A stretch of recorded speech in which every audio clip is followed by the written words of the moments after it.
Hi, my name is Stella, and today I want to share a story about a conversation I had with my hairstylist. I got a haircut today, looks so good. I love it so much. And this conversation that I had with my hairstylist um, made me realize that I want to share my story of how I kind of came back to the church. Um, and so, twofold. One, I want to, yes, share my story of how I came kind of back to the church as an adult. And then two, I want to remind people that our God is not a God to be feared. Um, well, I'm not sure how to word this, but like our God is not a punishing God. Our God is an all loving God, and God is love.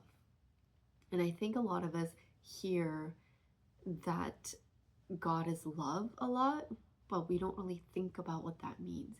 We don't say that God loves.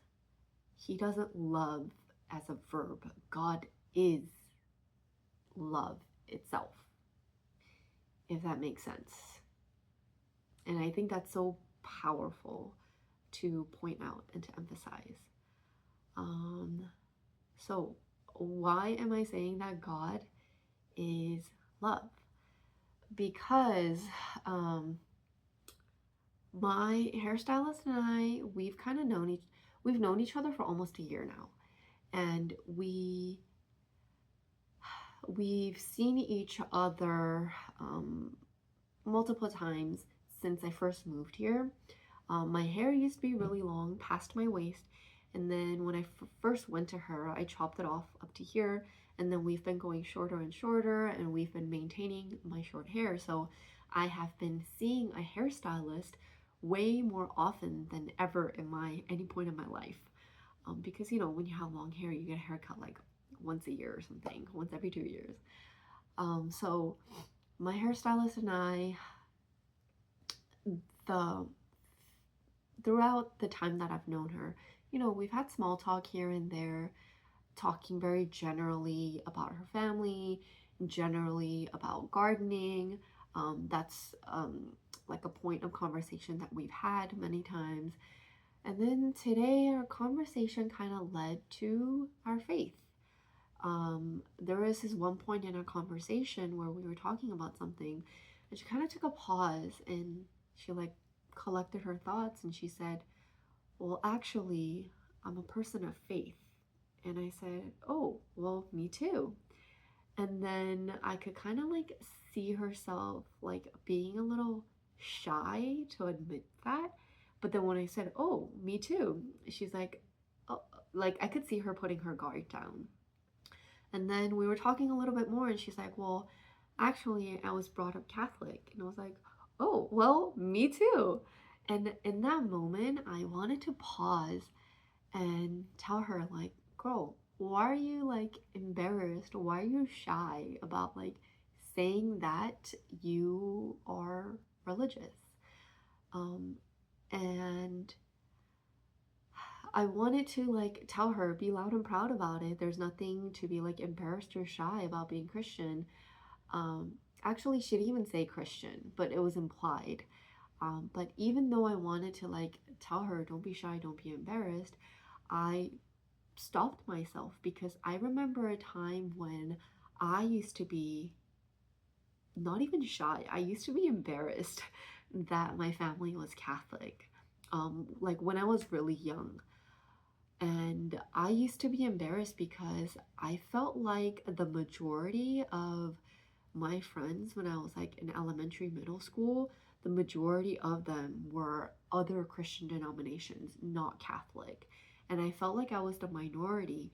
Um, they either didn't believe in God slash Jesus, or if they did, then they were like a different non Catholic Christian denomination. And so I felt like an outsider, like a minority. So I used to be embarrassed about being Christian. Um, and then I'm going to pause right there to save the story of like how I came to be Catholic again.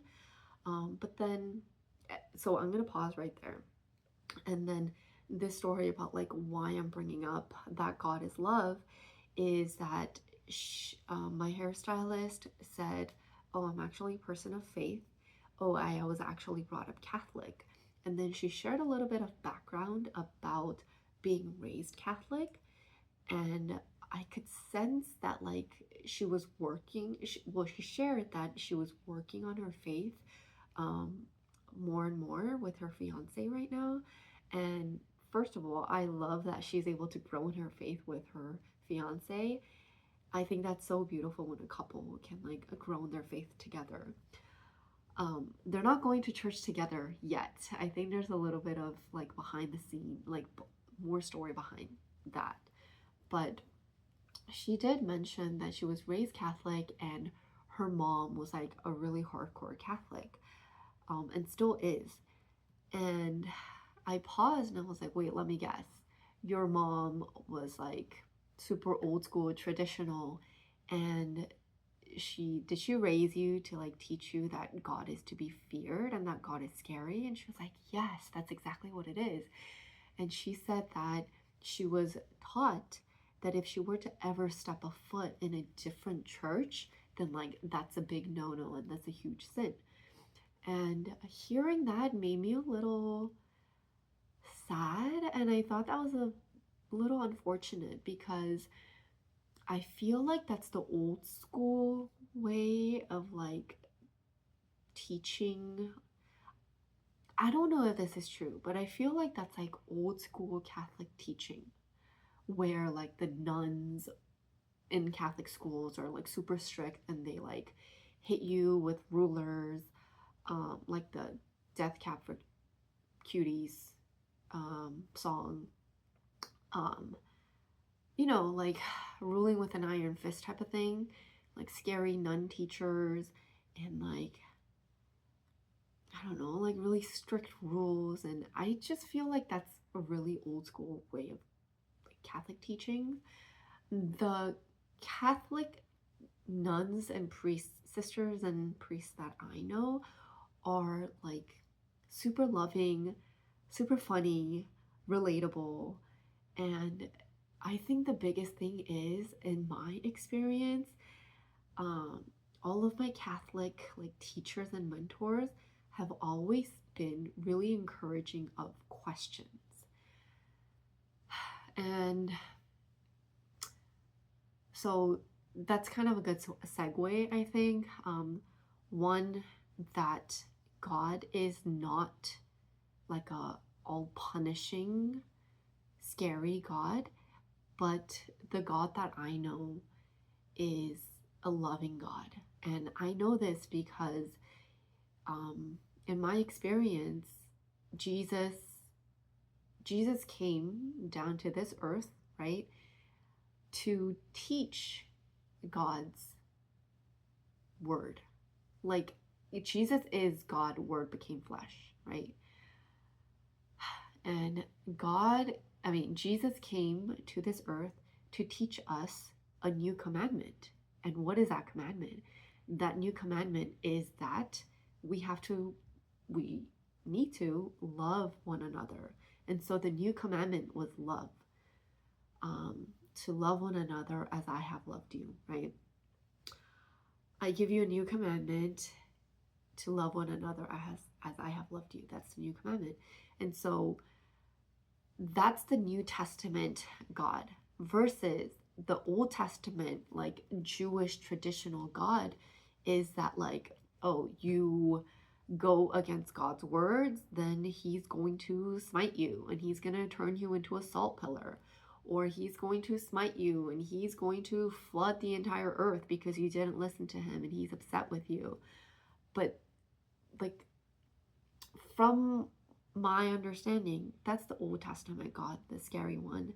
And with Jesus, we got this new image of God where God is love. And so I wish I had the time to like tell my hairstylist that, like, yes, her mom was probably teaching her the best that she knew how to teach her, but I also wanted to tell her that, like, that's kind of the old school God, and the new school God, like the more modern New Testament Jesus slash God, is a more loving one. And I hope that the next time I have like an opportunity to talk to her about this again, I'm able to collect my thoughts and like say this a little bit better, um, fitting for that conversation.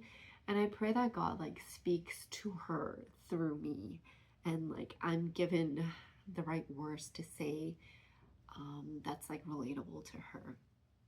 So that's the first part, that our God is love, and that Jesus taught us about a new God who is all about love and kindness and a gentle God. Okay, so there was that. And so my experience of having come back from like a questioning, rebellious um, teenager, early college, I'm going to actually break it up because I feel like this video is getting a little bit long.